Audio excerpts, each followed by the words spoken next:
দ্বিতীয় বিশ্বযুদ্ধের দগদগে ক্ষতচিহ্ন আজও নীরবে বয়ে বেড়াচ্ছে জার্মানির উত্তরাঞ্চলের এই গভীর অরণ্য।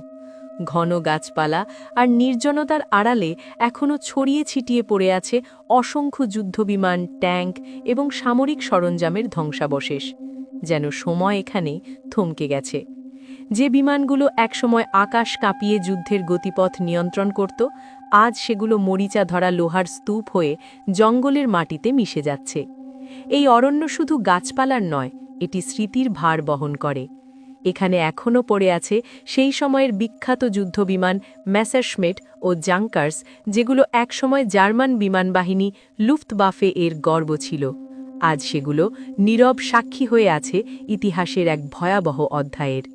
শুধু জার্মানি নয়, ইউরোপের গভীর অরণ্যগুলোতে, বিশেষ করে জার্মানি, পোল্যান্ড, রাশিয়া ও ফ্রান্সের সীমান্তবর্তী এলাকায় এখনও হাজার হাজার পরিত্যক্ত ট্যাঙ্ক, বিমান, বাংকার ও সামরিক স্থাপনা পড়ে আছে। এগুলোর পেছনের গল্পগুলো যেমন করুণ তেমনি নাটকীয়। যুদ্ধের শেষ পর্যায়ে 1944-45 সালে মিত্রশক্তি, বিশেষ করে আমেরিকা ও ব্রিটেন, জার্মানির প্রধান বিমানঘাঁটিগুলোকে লক্ষ্য করে ব্যাপক বোমা হামলা চালায়। প্রায় ধ্বংস হয়ে যায় অধিকাংশ এয়ারবেস। সেই সংকটময় মুহূর্তে লুফটওয়াফে গ্রহণ করে এক অদ্ভুত কিন্তু বুদ্ধিদীপ্ত কৌশল। জার্মানির বিখ্যাত হাইওয়ে অটোবানের পাশের গভীর জঙ্গলগুলোকে তারা অস্থায়ী বিমানঘাঁটি হিসেবে ব্যবহার করতে শুরু করে। দিনের বেলা বিমানগুলো গাছের ডালপালা, পাতা ও জালের আড়ালে ঢেকে রাখা হতো, যেন আকাশ থেকে শত্রু বিমানের চোখ এড়ানো যায়।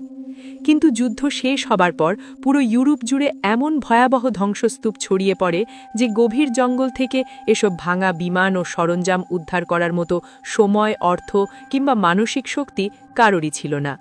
উপরন্তু অনেক বিমানের ভেতরে অবিস্ফোরিত বোমা ও মাইন থাকার আশঙ্কা ছিল। এই ভয়ে স্থানীয় মানুষজনও সেগুলোর কাছাকাছি যেতে সাহস করত না।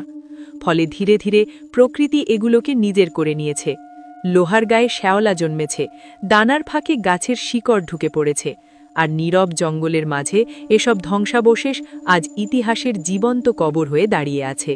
এই জঙ্গল আমাদের মনে করিয়ে দেয়, যুদ্ধ শুধু মানুষই ধ্বংস করে না, সময়ের বুকে রেখে যায় এমন সব ক্ষত যা দশকের পর দশক পেরিয়েও মুছে যায় না। ভিডিওটি কেমন লাগলো তা অবশ্যই কমেন্ট করে জানাবেন। ভালো লাগলে একটি লাইক দিন। আর আপনার কি মনে হয়, আমাদের দেশের কোনো জঙ্গলে যদি এরকম দ্বিতীয় বিশ্বযুদ্ধের কোনো সরঞ্জাম পড়ে থাকত, তাহলে কি এতদিন থাকত? কমেন্ট করে জানাতে ভুলবেন না। দেখা হবে পরবর্তী ভিডিওতে।